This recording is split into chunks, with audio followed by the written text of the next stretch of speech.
जी बच्चों, हमने किया 11.3, अब हम करने वाले 11.4। A doctor counts 72 heartbeats in 1 minute, calculate frequency and time period।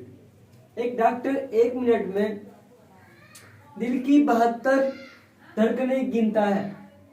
एक डॉक्टर 1 मिनट में दिल की 72 धड़कनें गिनता है। दिल की धड़कनों की फ्रीक्वेंसी और पीरियड मालूम करें। आपके पास जो डाटा है, नंबर ऑफ हार्ट बीट्स है, मतलब दिल की धड़कनें जो है वो 72 है। टाइम जो है आपके पास वो 1 मिनट है। 1 मिनट बच्चों कितने के बराबर होता है? 60 सेकेंड्स। ठीक है, 60 सेकेंड के बराबर होता है। हमने फ्रीक्वेंसी मालूम करनी है और हमने टाइम पीरियड मालूम करना है। तो आप लोगों को पता है फ्रीक्वेंसी किसके बराबर होती है? फ्रीक्वेंसी जो होती है आपके पास, एफ जो बराबर होता है number of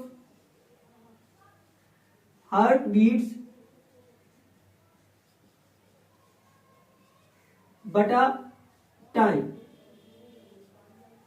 number of heart beats बटा टाइम, ठीक है, तादाद बटा टाइम, ये होती है फ्रीक्वेंसी के बराबर। आपके पास तादाद भी है और टाइम भी है। तादाद है 72, टाइम है 60 सेकेंड। जब आप इसको डिवाइड करेंगे बच्चों, तो आपके पास जो आंसर आएगा वो आएगा 1.2। क्या आंसर आएगा? 1.2 सेकेंड। ठीक है, सेकेंड ऐसे है पड़ा, एक बड़ा सेकेंड, तो ये होता है आपके पास 1.2 हर्ट्ज। फ्रीक्वेंसी का यूनिट क्या होता है बच्चों? हर्ट्ज होता है। अब हमने फाइंड करना है टाइम पीरियड। आप लोगों को ये भी पता है कि आपके पास जो टाइम पीरियड होता है वो क्या होता है? Reciprocal of frequency. फ्रीक्वेंसी का रेसिप्रोकल मतलब फ्रीक्वेंसी का जो उल्ट होता है वो किसके बराबर होता है? टाइम पीरियड के बराबर होता है। टाइम पीरियड टी बराबर होता है किसके? 1/f के।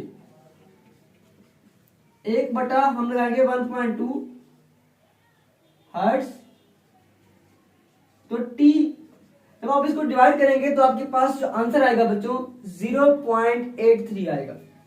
0.83। और हार्ट जो होता है 1/ सेकेंड होता है, ये यहां पे सेकेंड। टाइम होता है सेकेंड में, 0.83 सेकेंड। जी बच्चों, हमने टाइम पीरियड भी फाइंड कर लिया, फ्रीक्वेंसी भी फाइंड कर ली। ये था हमारे